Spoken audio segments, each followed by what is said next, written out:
आज की कहानी में हम जानेंगे कि क्यों एक इंसान किन्नर बनता है। इस वजह को जानकर आप हैरान हो जाएंगे। हमारे कौन से पुण्य या फिर बुरे कर्मों की वजह से हम किन्नर बनते हैं।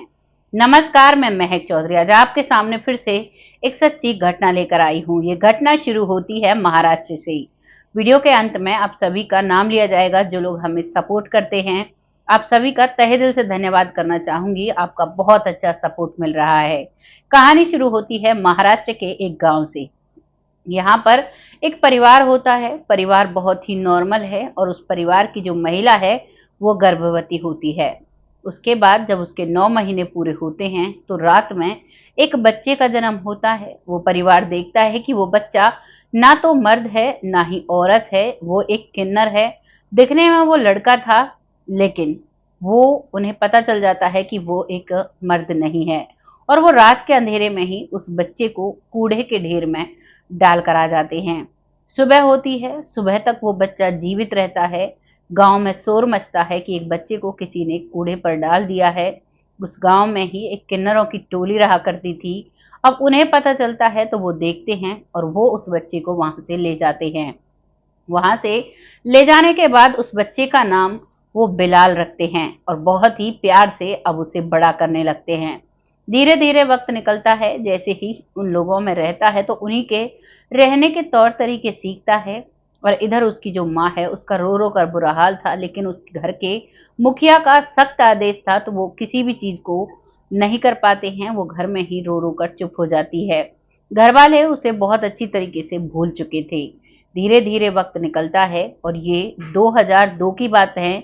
2002 के बाद अब 2024 में वो बड़ा हो जाता है, सभी तौर तरीके सीखता है और सभी के साथ महिलाओं वाले कपड़े पहनकर नाचता भी है।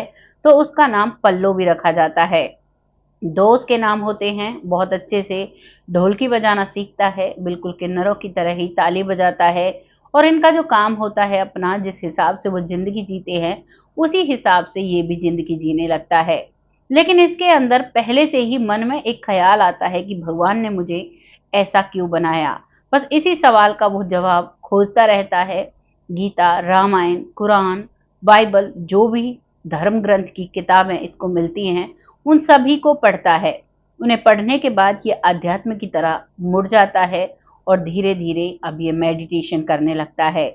और ये बस इसी बात का जवाब जानना चाहता है। भगवान से सिर्फ एक ही सवाल करता है कि ऐसा क्या रीजन है कि मुझे भगवान ने ऐसा बनाया। ना ही तो मुझे पुरुष बनाया, ना ही मुझे महिला बनाया।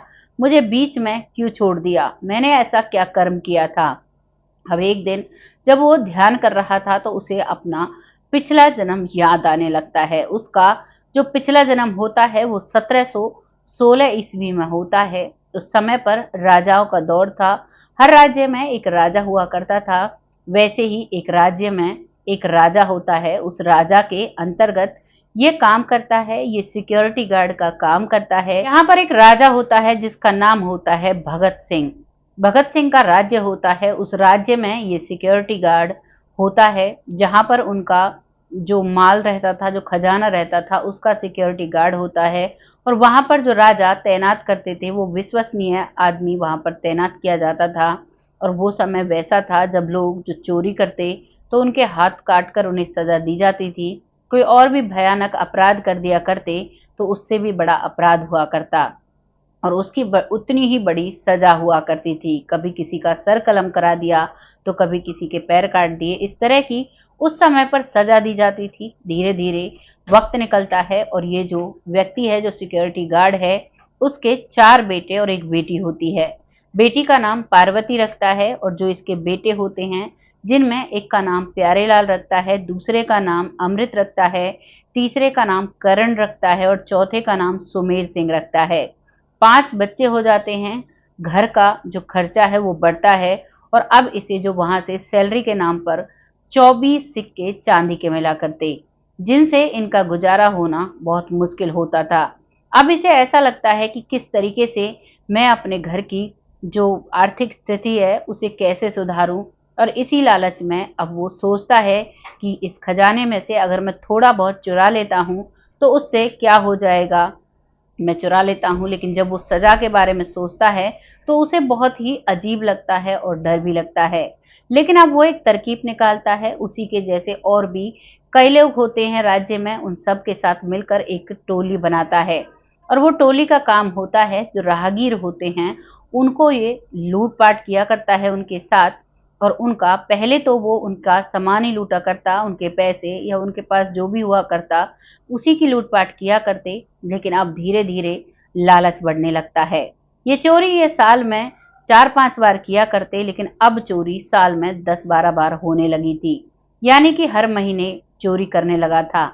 अब इसके मन में लालच आता है, क्योंकि जो राहगीर होते थे, उनके साथ उनका परिवार भी हुआ करता था, बच्चे भी हुआ करते थे, पत्नी भी हुआ करती थी। तो अब इनकी जो टोली है पूरी, अब वो एक काम करने लगती है। वो क्या करते हैं कि जो घर का जो उनका मुखिया होता था, जो राहगीर होते थे, उनको सबको लूट-पाट कर, जो मुखिया था, उसके प्राइवेट पार्ट में ये बहुत गरम एक लोहे की रॉड कर दाग दिया करते थे। और इसे करने के बाद इसे बहुत अच्छा लगा करता था। और ये इतना कठोर हो चुका था कि किसी के हाथ काटना, पैर काटना अब इसको एक नॉर्मल सी बात लगने लगती है। इसके जो बच्चे उनके बचा करते, जो राहगीर हुआ करते, उनको पहले दास-दासियों के नाम पर लोगों को बेचा जाता था। उम्र भर कुछ पैसों के लिए उन्हें बेच दिया जाता था। और उनकी ज़िंदगी इस तरीके से वो तबाह कर दिया करते थे, जो राहगीर वहाँ पर आया करते। वो सभी राहगीर बहुत ही ज़्यादा बददुआ इसे दिया करते। और जो ये इतना घिनौना काम किया करता, इसकी इसे इतनी बददुआ लगती है कि एक दिन जब ये सभी जो टोली के मेंबर थे, वो सभी जब अपने पैसों को, लूट के पैसों को बाँट रहे थे, तो उसी की वजह से इनमें लड़ाई होती है। और लड़ाई के दौरान अब इस सिक्योरिटी गार्ड को वहीं पर मार दिया जाता है। अब ये नहीं रहता है। अब उसके बाद कुछ दिन तक ये प्रेत बनकर घूमता है, लेकिन उसके बाद अब इसे जन्म मिलता है, और वो जन्म भी एक किन्नर का मिलता है। अब इसे सब कुछ समझ में आ गया था कि जो मैंने अपराध किए हैं, उनका मुझे क्या-क्या सज़ा मिल रही है। क्योंकि जब एक किन्नर की ज़िंदगी जी जाती है, तो उसमें बहुत सारी प्रताड़नाएँ झेलनी पड़ती हैं। बहुत जगह लोग इन्हें बेइज़्ज़त कर देते हैं, और ये खुद के ही जीवन से बहुत परेशान हो जाते हैं। यहाँ पर ये हर एक कर्म का एहसास करता है कि जो मैंने गलत कर्म किया, उसका मुझे पग-पग पर दंड भरना पड़ रहा है। अब ये चीज़ को महसूस कर लेता है, और जितने भी लोग इसके साथ रहते हैं, उन सभी को बताता है, उन सभी से कहता है कि मेरा पिछला जन्म मुझे पूरा याद आ चुका है। मैंने ऐसे-ऐसे कर्म किए थे, और इसी का सबका फल मुझे भुगतना पड़ रहा है। कहीं न कहीं आप लोगों ने भी ऐसा कुछ किया होगा, जिसका कर्म आपको भुगतना पड़ रहा है। 90% लोग इसकी बात को सही मानते हैं, लेकिन 10% इसमें भी कह देते हैं कि पता नहीं किस वजह से तुम ऐसा बोल रहे हो, हमें तो ये ज़िंदगी अच्छी लगती है। वो बुजुर्ग कहते हैं ना, चाहे कोई भी योनि हो, जब हम जन्म लेते हैं तो हमें वो योनि अच्छी लगने लगती है। वैसा ही यहाँ पर होता है। कभी भी, कहीं भी, कुछ भी हमें मिलता है जीने के लिए, हम उसी को परम सत्य मान लेते हैं। यहीं पर एक छोटी-सी कहानी मैं आपको बताना चाहूँगी। एक बुज़ुर्ग बहुत बड़े एक ब्राह्मण थे, जो दूरदर्शी थे, जो भविष्य जान लेते थे। उन्होंने इतना तप किया था। तभी उन्हें पता चल जाता है कि वो अगले 5 दिन बाद इस दुनिया से जाने वाले हैं, और उसके अगले 10 दिन बाद उनका जन्म एक सूअर जो होता है उसके गर्भ से होगा, और ये एक सूअर का बच्चा बनेगा। अब वो उस चीज़ को महसूस करता है और कहता है वो ज़िंदगी तो बहुत बुरी होती है। उसके 4 बेटे होते हैं, उनसे कहता है कि जब मेरा अगला जन्म उस व्यक्ति के घर में होगा, उस व्यक्ति के जितने सूअर हैं उनमें मेरा जन्म होगा, और तुम मुझे तभी मार देना। मुझे वो टाइम नहीं काटना, मुझे वो ज़िंदगी नहीं जीनी। बेटे कहते हैं पापा सही कहते हैं, बाबा उस समय पर बाबा कहा करते थे। और वो कहते हैं आप चिंता मत करिए, अगर ऐसा होता है तो हम ऐसा ही करेंगे। और वाक़ई में 5 दिन बाद उसकी मृत्यु हो जाती है, और 5 दिन के बाद अगले 10 दिन बाद वाक़ई में उनके घर में एक सूरिया, जो काफ़ी सारे बच्चों को जन्म देती है। और जैसे ही उन्हें पता चलता है कि हमारे बाबा का जन्म इस घर में हुआ है, और इस बच्चे के रूप में हुआ है, तो वो चारों बेटे लठ लेकर पहुँच जाते हैं और कहते हैं कि आज हमें इसको मारना होगा। पहले तो उनका जो मालिक होता है वो मना करता है, लेकिन जब वो नहीं रुकते हैं, तो वो जो छोटा-सा बच्चा था, जब उसे मारने की कोशिश की गई, तो वो हाथ जोड़कर खड़ा हो जाता है। और भगवान ने उसको इतनी शक्ति दी थी कि वो बोलकर कहता है कि बेटा, मैं इस योनि में खुश हूँ। इंसान के बाद या कोई भी योनि भगवान जब देता है तो हमें उसी में खुशी मिलती है। मुझे ये जिंदगी जीनी है, मुझे मत मारो।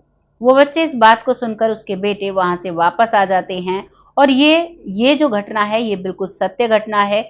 हमारे बुजुर्ग हमें बचपन से ही बताते आए हैं कि जिस योनि में हमें जन्म मिलता है, चाहे वो चींटी की हो, चाहे वो सूअर की हो, या इंसान की हो, या घोड़े की हो, या किसी भी पक्षी की हो, वो हमें प्यारी होती है। जिंदगी सभी को प्यारी होती है। तो यहाँ पर ये कहानी सत्य होती है। लेकिन यहाँ पर जो किन्नर था वो उस जिंदगी को भुगत रहा था, और वो इस चीज को मानता है कि जो मैंने पाप करे हैं उनको मुझे पूरी तरह यहीं भुगतना होगा। अगर मैं यहाँ नहीं भुगतता हूँ तो वो उनका मुझे अगले जन्म में फिर से हिसाब जो है वो चुकाना पड़ेगा। तो ये कहानी यहाँ पर समाप्त होती है। ये कहानी हमें एक बहुत ही बेहतर सीख देकर जाती है कि जैसे हमारे कर्म होते हैं वैसा ही हमें जन्म मिलता है, और उसी हिसाब से हमें जिंदगी जीनी पड़ती है। आपको इस कहानी को सुनकर कैसा लगा कमेंट सेक्शन में जरूर लिखिएगा। लोगों के साथ शेयर करिएगा, क्योंकि इन वीडियोस को लाने का सिर्फ एक ही उद्देश्य हमारा होता है कि इससे आपको कुछ जीवन में घटी घटनाओं को आप गौर से देखें और सोचें कि हमने क्या कर्म किया है, कुछ हमसे गलत तो नहीं हुआ। अगर गलत हो जाता है तो उसका पश्चाताप इसी जिंदगी के रहते कर लीजिए, नहीं तो हमें अगले जन्म में उसका भुगतान जरूर करना पड़ता है। या तो हम यहीं पर कर लेते हैं, नहीं तो हमें अगले जन्म में जरूर भुगतान करना पड़ता है। इसीलिए अपनी जिंदगी को बहुत ही सादगी तरीके से जिएं, और अपने जीवन में कोई भी गलत ऐसा कार्य ना करें जिसके लिए आपको कोई भुगतान करना पड़े। बस यही हमारा मकसद होता है। आपको जैसा भी लगा है अपनी राय कमेंट बॉक्स में लिखिएगा, लोगों के साथ शेयर करिएगा।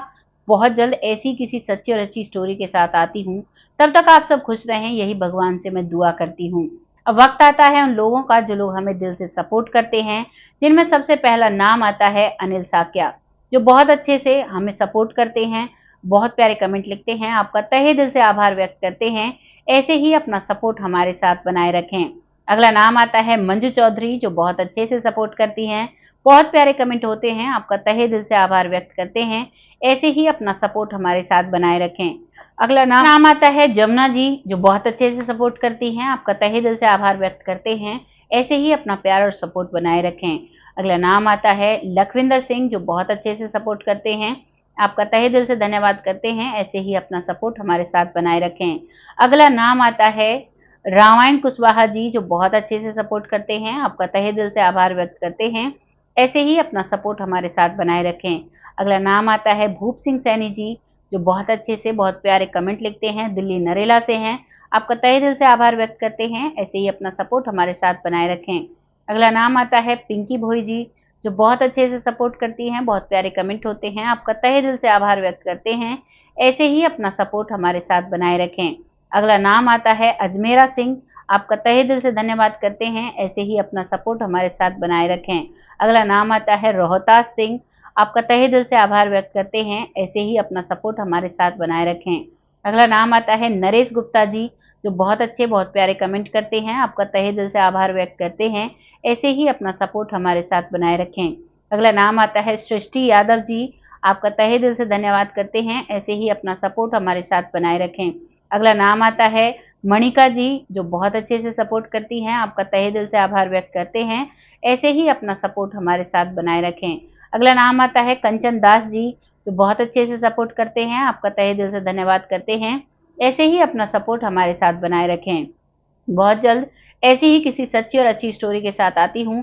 तब तक आप सब खुश रहें। जय हिंद, जय भारत।